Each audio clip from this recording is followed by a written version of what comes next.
Alors cette 16e édition de la Biennale de Lyon, intitulée Manifesto of Fragility, est une édition un peu spéciale puisqu'elle s'attache à parler de l'histoire de Lyon. Elle évoque à travers l'histoire de Lyon des choses plus universelles puisqu'elle démarre en fait à l'Antiquité, de l'Antiquité jusqu'à nos jours et qui rentre peut-être en apparence, en tout cas en confrontation avec les œuvres contemporaines, les artistes contemporains qu'on a invités à venir réagir, interagir avec le sujet, mais qui finalement, on se rend compte de cette continuité historique qu'il y a entre des œuvres qui ont été fragiles, qui ont manifesté à un moment donné quelque chose de leur temps, et celles qui actuellement racontent un petit peu la fragilité qu'on a tous vécue, donc sur la fragilité de notre monde, dont on a vraiment pris conscience, je crois, ces quelques dernières années, et comment on retrouve cette cyclicité historique avec, dans l'histoire, dans les œuvres anciennes, dans les œuvres plus contemporaines, le fait que la fragilité de l'homme, elle existe, mais pas que de l'homme, de la planète et de tout ce qui nous entoure. Donc ça, on est vraiment dans l'actualité. Alors ce qu'on voulait montrer, c'est pas uniquement qu'on est tous fragiles, mais c'est cette capacité de résistance qu'on a et comment aussi les artistes, peut-être, parfois nous font des propositions, peut-être ils nous font simplement des alertes, mais certains autres essayent d'aller plus loin, soit dans des mondes imaginaires, soit dans des propositions plus concrètes. Et en attendant de pouvoir peut-être nous mettre en œuvre ces choses-là, comment elles pointent des choses qui se sont passées ou qui vont se passer, et comment on peut résister, ou comment d'autres ont résisté aussi dans les différents pays, puisqu'on a plus de 39 pays représentés.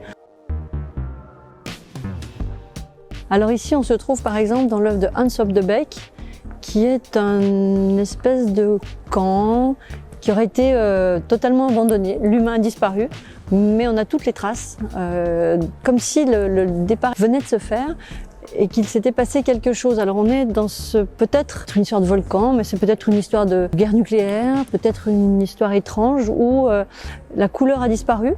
Et la couleur sera apportée par le visiteur et on sent cet instant qui s'est totalement arrêté. On a à peine le frémissement de l'eau qu'on aperçoit qui est devenu noir et donc on est dans cette espèce de temps étrange suspendu où le visiteur va redonner vie. Donc on est totalement dans cette fragilité, le manifeste de cette fragilité, mais avec l'espoir quand même que l'humain puisse revenir ensuite. D'ailleurs, il revient s'il est public, mais est-ce que la vie reprend ou sous quelle forme? Ça, pour l'instant, on n'en sait rien. Ça reste à chacun à imaginer la suite de cette histoire. On a ici une extraordinaire mosaïque qui est faite en briques de terre crue par l'artiste Dana Wartani, qui est originaire de Jeddah en Arabie Saoudite, qui est une jeune artiste. Elle reconstitue à partir de briques d'ailleurs brisées, de briques qui sont très fragiles. Donc on est vraiment dans le thème de l'exposition. Le sol de la mosquée d'Alep qui a été détruite, et il en manque d'ailleurs des fragments, puisqu'elle a tenté cette reconstitution pour faire revivre cette immense mosaïque qu'on a reconstituée, qui a été présentée dans un premier temps à la Diriyah Biennale, avec laquelle on a donc coproduit cette œuvre, puisque c'est aussi l'idée de travailler avec d'autres biennales, d'autres lieux, et de faire des coproductions ensemble.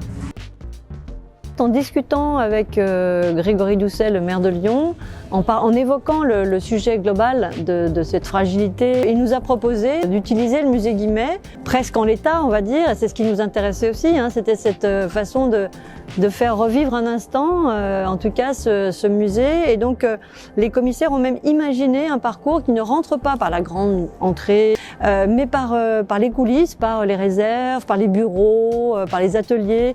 Et là, on va découvrir, entre autres, l'œuvre de Hugo Schiavi, cette œuvre immense, comme si on avait un ancien data center qui avait été abandonné. L'homme a disparu et les plantes reprennent petit à petit le dessus.